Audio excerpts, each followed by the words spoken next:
In there said, why are we treating Markelle Fultz like Rudy when the guy's a first-round pick? We're not number doing that. one. The number one. Listen, hold on. Let me talk to this damn idiot on Twitter. People pulling for people. We want the kid struggling mentally with his shot. We're all pulling for him. That's why we're excited to see him do well. Now you just sit at home in your grandma's basement with your drawers on, typing on your damn keyboard. Shut the hell up. We're pulling for Markelle Fultz. According to reports, if you have a case of scapular dyskinesis, you have to relearn things from a functional standpoint. Tell me how you've been doing with that. It's been a long journey just trying to relearn it, and I'm just going through it, and I want to go back out there as quick as I can, but it's been a slow process. I don't understand it. Why are people messing with his shot? He's saying you have to do this. Oh my God. This is not real. Right now, it appears to be the biggest bust in NBA history. I don't recall, even with Kwame Brown, Michael Olowokandi, and others, I don't recall a #1 overall pick in the NBA draft being this bad. When we saw this kid as the potential #1 pick, we never saw any of this. He had a nice shot. He was going to the rack. He was showing athleticism. And then he gets to the league. I'm like, what is happening? Number one, I think the Sixers are trying to give him confidence. That's not confidence. Yeah, that's not confidence. If you're going to start him, start I would be mad. But I guarantee if he plays well, that will change. I think the reason they're starting him is to build up his confidence. But what if I get 14 points in the first half? They're going to play him more. But I'm saying they're trying to build up his confidence. What do you want the fans out there to know? I just want to let them know thank you for all the support, all the love, and can't wait to get back out there and support them and play my hardest for them. Look forward to seeing you healthy soon, brother.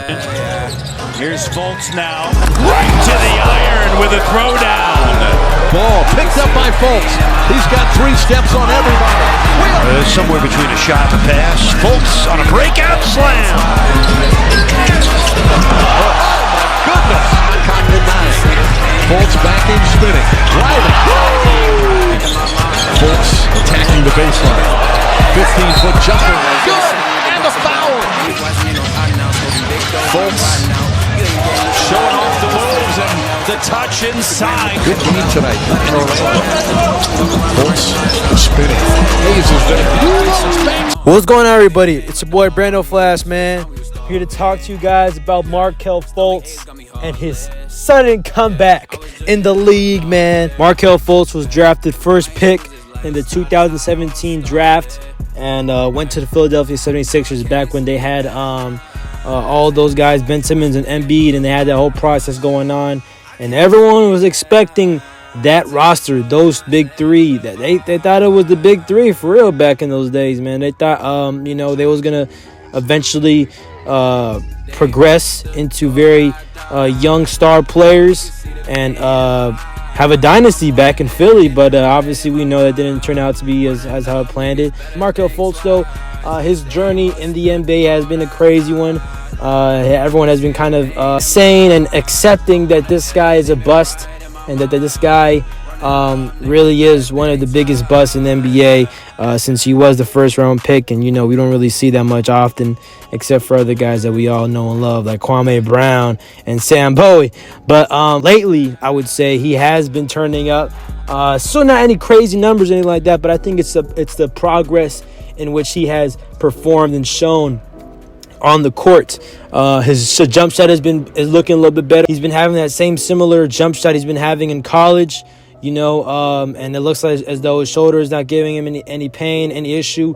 But I think with Markelle Fultz, it really started off as a mental, he had so much pressure, I would say, as what it seemed like coming into the league, not being prepared for all this stardom, all this expectations that they had, back in Philadelphia with that big three. It was all those 3 young guys, very young, I would say. Everyone's still mostly in their 20s, by the way.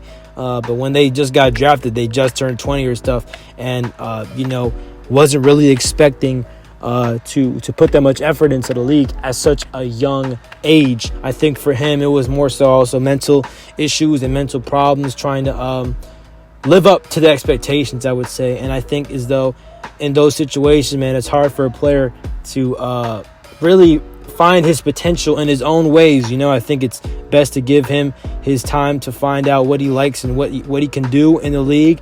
And I think with this Magic squad, ever since he got traded to the Magic, I really think it was a great move on his hand to start out fresh. Orlando, a very young squad, not really any expectations for that team.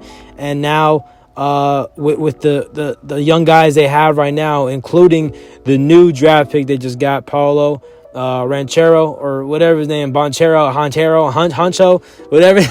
They have the potential to be a very great team in the future.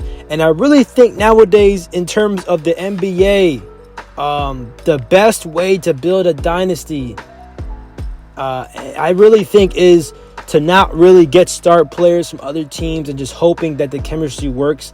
I really think it starts with the development team and the processes of, having young guys in the draft and working their ways up in the rankings and all that. And, just learning how to build up a team and stuff like that. We've seen that with that Denver squad. We've seen that with the Bucks as well.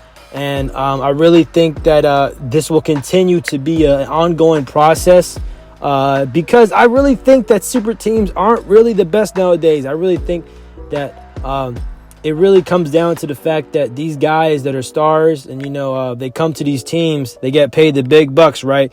And they just have this sort of comfort, I would say, and not really that willingness, that hunger to go out and win that championship, rather than a guy that just started out with this team, has been with this team through ups and downs, like a Giannis Antetokounmpo. He's been there since 2014. That team has never, ever really experienced such stardom and playoff experience ever since, I would say, you could say Michael Redd, but I think even back then to Kareem Abdul-Jabbar back in the 70s, man. I really think that Magic squad has that potential to go that route just with the young guys that they've been getting. They finished 13th in the East, but they had a couple runs going on throughout the season. They played really good with Markelle Fultz. I believe they were mostly winning whenever he's on the court. So it's really just coming down to the case where this guy just continues to be a successful player, a player that he fits in. And obviously there is injuries and stuff like that. And that's just something that we hope that doesn't happen to him. Obviously he's had a great history of it. But in terms of how it is now, if he keeps it up, man, hey, I wouldn't be surprised if he makes it to the All-Star this season. And the Magic making a noise possibly, man. You never know, man. There's a lot of talent out there in Orlando, man. So I wouldn't be surprised. So just stay tuned on him. And hey, shout out to Charles Barkley, man. Every single clip I've seen him talking about Markelle Fultz, man, it's always been good stuff. It's always been things where he sees that this guy has potential, and I really do see. I've seen that ever since he got drafted, man. Obviously, it was a long process for him. He was getting used to the league, but in terms of his build, in terms of his athleticism, he's always had that ability to show off his skills. Watch out for my boy Markelle Fultz, man. That's my dog. He don't know me, but hey, that's my dog. I appreciate y'all for tuning in. I was gonna not really talk in this video, man, but hey, like I've been saying, man, there ain't that much media coverage on this, man, bro. And it's Orlando, right? So you're not really gonna cover Orlando Magic, right? So I'll do y'all the favor giving y'all some things that y'all might not have known about Markelle Fultz. He is a great talent, and that boy is must-watch TV, man. Hey, man, he reminds me of John Brent, man. That dude got hops. All right, I think he's listed at 6'5", 6'4" for a guard. That's pretty tall, so he could really be. Hey, he should be with my boy LeBron. That boy should be with my boy LeBron, man. Imagine him with Austin Reeves. Oh, boy, man. Because he's a facilitator, too, man. He's got some really good court vision, too, man. So, just look out for this guy, all right? I'm going to stop talking. Just look out for this guy, though, all right, man? I'll mess with y'all in the next video, man. Subscribe to this channel, man, if y'all haven't yet already, man. And I will see y'all in the next one, man. Peace out. Back to the guy on Check, all the people on the internet who are mean, they sit at home and living with their parents, like 32 years old, living with their parents, got their computer out. Sitting in your grandma bedroom with your drawers on, watching, seeing what happened as the world go by them. Cookies on their stomach. Yeah, cookie crumbs on the stomach. Nice image.